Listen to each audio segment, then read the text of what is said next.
So listen, Tom Homan and I stay in touch quite often, and we talk about strategies that we may use or ways that we can work together. And I'll just leave it at that. With regard to the president, we again talked about what was maybe the most pivotal issue in his campaign, the one that Americans wanted to make sure he got elected on, and that it was securing the border. First, we talked about how successful it was, how much illegal immigration has dropped in the state of Texas to just a mere trickle. Then we talked about other things that we're doing. Texas has completed more than 50 miles of border wall. We're going to be adding another about 20 miles of border wall here in the coming days. It's under construction right now, and we've acquired more than 100 miles of easement. I'll let the president know that all of that is available for the United States of America. Texas built 2 military bases that can house 2,000 soldiers in one base, 400 soldiers in another base. I made sure the president know that was available to him. I let the president know that we have identified 4,000 jail cells in the state of Texas that can be used as detention facilities. So we're just continuing to find ways we can assist the Trump administration in finally securing our border. Governor, did you ask about the $11 billion reimbursement for Operation Lone Star? Sure. Did you offer to help you get that money? Yeah, so listen, I brought up the topic as I have both with Speaker Johnson, with members of Congress. I'll be back again next week to talk more about that with members of Congress. But yeah, he understands that in part, this is in a way a real estate transaction because Texas can transfer to the United States of America a value of well over $5 or $6 billion of real assets on the ground that Texas put in place that will continue to secure the United States for decades to come. Did any of the flights to Fentanyl leave from Texas? I have no information about that. Can you expound on the $5 to $6 billion? Is that land or? You know, so on the border wall itself, more than 50 miles, and adding the 20 miles we're working on right now. No, this is during the past 4 years. So what Texas is seeking is reimbursement to the state of Texas of about $11 billion of costs incurred over the past 4 years because of the unprecedented illegal crossings that took place that has never before happened. And what Texas did, we've already finished 56 miles of border wall. We have under construction another 18 miles of border wall. We've acquired and in the process of finishing the acquisition of more than 100 miles of land for more than 100 miles of more border wall. Those are real tangible real estate assets for the federal government. It's the same wall that Trump built. So it's the same specifics, same schematics, all that. And so it's turning over an asset that the Trump administration or the United States of America would have invested in. But it's more than that. For the next 4 years, for the United States of America to have a physical location, a base of operation. One is in Eagle Pass, another is in Del Rio, where the United States of America can use about 2,500 beds for, it could be military, it could be for Border Patrol, it could be for ICE agents, whatever the case may be.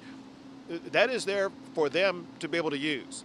Also, the state of Texas is offering 4,000 prison cells at no cost to the United States that they will be able to use for at least the next 4 years or longer than that if it's needed. And so there are ways in which there's valuable real estate that can be transferred ownership from the state of Texas to ownership to the United States of America. And that the value of that is close to $6 billion. Did he go for that deal? Is he gonna? He understood exactly what he was talking about. Listen, he has to talk to his advisors. He has to talk to Congress just like I do. And Governor, can you confirm if Mexican troops have arrived at the border and what you have seen? Is there any progress on that? Yeah.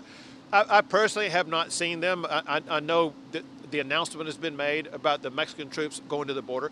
I can tell you what I've seen in the past, and that is whenever Mexico does send troops to the border, it has an immediate impact, an immediate reduction in the number of people crossing the border illegally.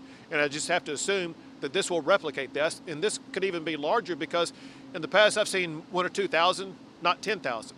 If they do that, it'll have an enormous impact, and we will see an almost immediate elimination of any illegal border crossings. Have you spoken to Congress concerning your reimbursement request so far? And have you spoken to any appropriators? What was their response like so far? Sure. So I have sat down with the Speaker and the Speaker's office and had the opportunity to visit with all the key leaders of the Texas Republican delegation, which is the largest Republican delegation in Congress. And many of those are involved either in appropriations or budget and things like that. And they are enthusiastically working with their fellow members. I have reports back from them about, listen, this is something that Republicans in particular across the country, but there's no reason why it should be partisan. People are excited about helping out because they know the fact I'm about to tell you. Texas law enforcement have seized more than 600 million deadly doses of fentanyl. Texas law enforcement alone has seized more than enough fentanyl to kill every man, woman, and child in the United States, Canada, and Mexico combined. Here's the point. None of us know, and will never know, how many lives were saved because of Texas law enforcement getting that fentanyl off the streets before it got into other states, killing people across the country. Sir, Last question. Reports of the Mexican cartel authorizing the use of weaponized drones. Yeah, can you repeat? I missed the first part of your question. There's been reports of the Mexican cartels authorizing the use of weaponized drones against Border Patrol agents, as well as these recent shootings on the border. Does law enforcement or the National Guard have plans to combat this? Yeah, so before President Trump was elected for this second term, during the Biden administration, both Texas law enforcement and Texas National Guard had been fired upon across the border, had encountered drones across the border. And now with this clampdown, that exacerbates the situation with the cartels, and there's every expectation that they're going to elevate their level of activity. And especially with the advancements and capabilities of drones, both the United States and Texas, in every border state, needs to be prepared to defend themselves and maybe engage in responding as the case may be. Thank you all very much. Thank you.